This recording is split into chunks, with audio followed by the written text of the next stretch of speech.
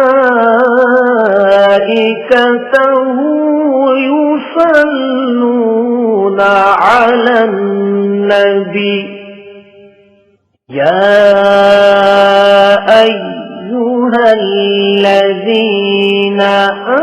آمنوا صلوا عليه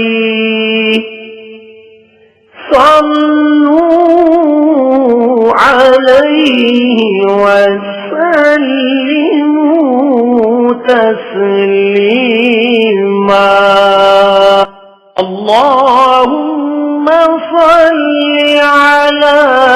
محمد وعلى آل محمد۔ حضرت امیر خسرو فرماتے ہیں، تو انہری چابک تیری وز، برگ گل ناز کنتری، وز ہر چاگویم بہتری، حق عجائب دل بری، خسرو غریب است و گدا افتدا در شہر شما، باشد کے از مہر خدا سوئے غریبہ بنگری، بلغ العلا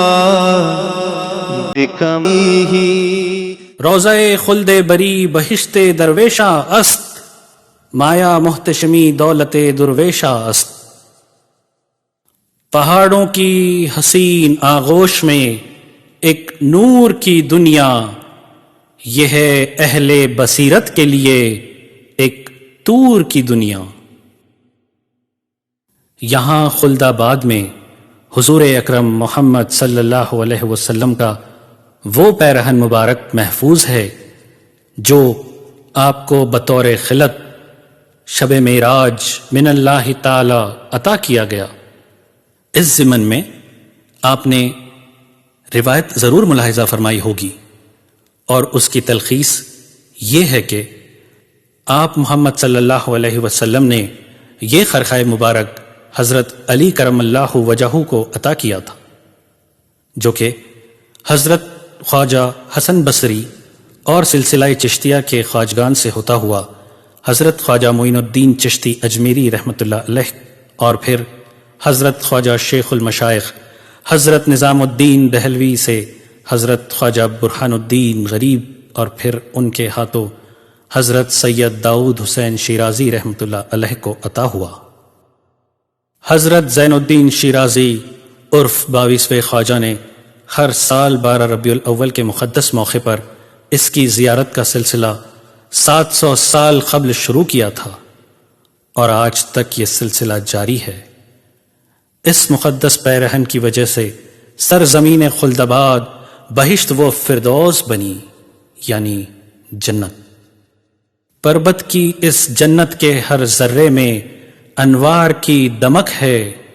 بعد از موت بھی یہاں نوری شان کی چمک ہے۔ خلد آباد میں حضرت برہان الدین غریب رحمۃ اللہ علیہ کی درگاہ میں ہمارے نبی صاحب الجمال سید البشر حضور صلی اللہ علیہ وسلم کے مقدس موئے مبارک محفوظ ہے، جس کی زیارت بھی 12 ربیع الاول کو ہوتی ہے۔ حضرت امیر حسن علائے سگزی فرماتے ہیں، اے طالب فردوس بر سوئے محمد، چو خلد بری آمدہ در کوئے محمد، و شمس چابا شد صفت وجہ شریفش، واللیل چابا شد صفت موئے محمد، واللیل چابا شد صفت